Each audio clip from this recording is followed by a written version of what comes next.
अफ़गानिस्तान खे इंसानी बहरान खां बचाइण लाइ आलमी बिरादरीअ खे ध्यानु ॾियण जी ज़रूरत आहे। Army chief general Qamar Javed Bajwa चयो आहे त अफ़गान अवाम जे तरक़ीअ लाइ गॾियल कोशिशुनि जी ज़रूरत आहे।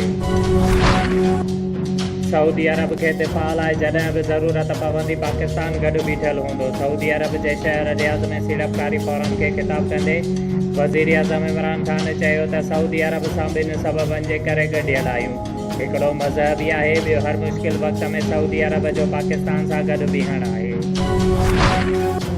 बलोचिस्तान असेंबलीअ में BAP जे नाराज़ MPs ऐं इत्तेहादन अब्दुल कुद्दूस बुज़ंजो खे बलोचिस्तान लाइ वॾो वज़ीर नामज़द करे छॾियो।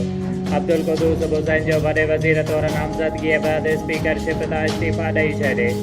मीर जान मोहम्मद जमाली बलोचिस्तान असेंबलीअ जो स्पीकर नामज़द। BAP जे तर्जुमान चयो आहे त ईंदड़ हुकूमत में JUI, BAP, अवामी ऐं BAP नाराज़ मेंबर्स शामिल हूंदा। हुकूमत बाबति PTI सां बि मुशावरत जारी आहे।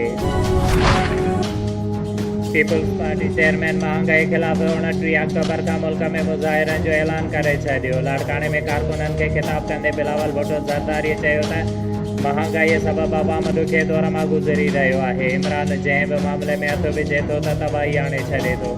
अवाम खे अकेलो न छॾिबो, एहतिजाज कंदासीं। सुप्रीम कोर्ट कराचीअ जो नज़ला टावर हफ़्ते अंदरि धमाकेदार मादे सां किराइण जो हुकुम ॾेई छॾियो। मुतासिरनि खे रक़म ॾियारण लाइ बि हिदायत। चीफ जस्टिस बि ॼाणो कयो त हींअर ताईं टावर छो न ठाहियो वियो आहे।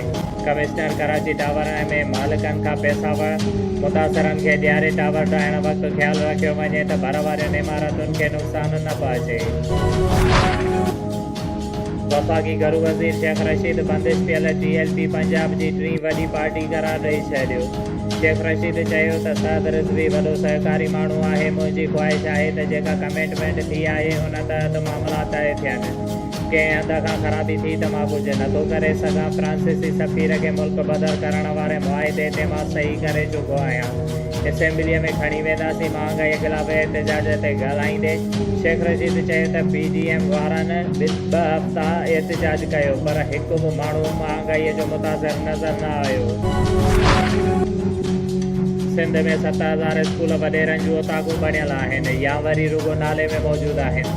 तालीम वारे सूबाई वज़ीर सरदार शाह जो एतिराफ़। सरदार शाह चयो आहे त समूरनि स्कूलनि तां कब्ज़ा ख़तमु कराया वेंदा।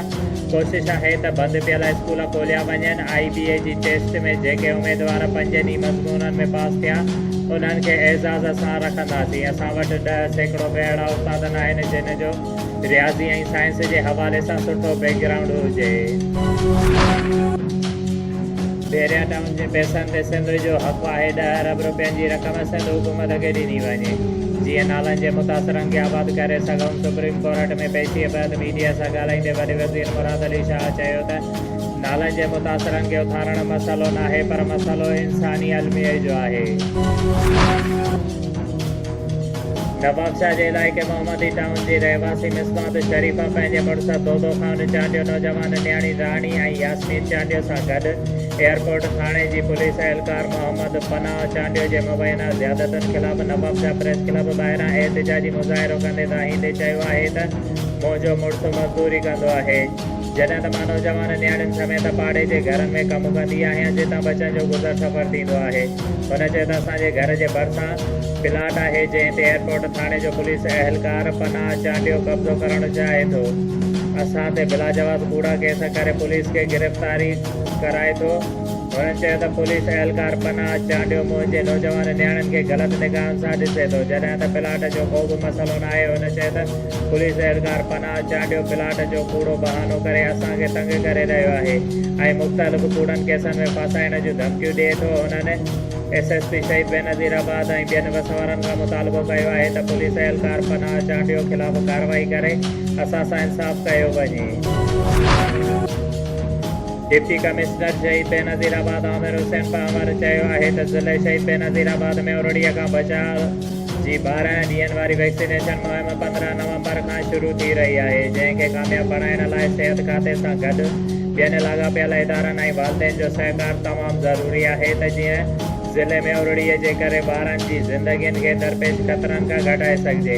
अहिड़नि ख़्यालनि जो इज़हार हुन अॼु दरबार हाल में उरड़ी रूबेला वैक्सीनेशन मुहिम जे इंतिज़ाम जो जाइज़ो वठण लाइ थियल इजलास जी सदारत कंदे कयो।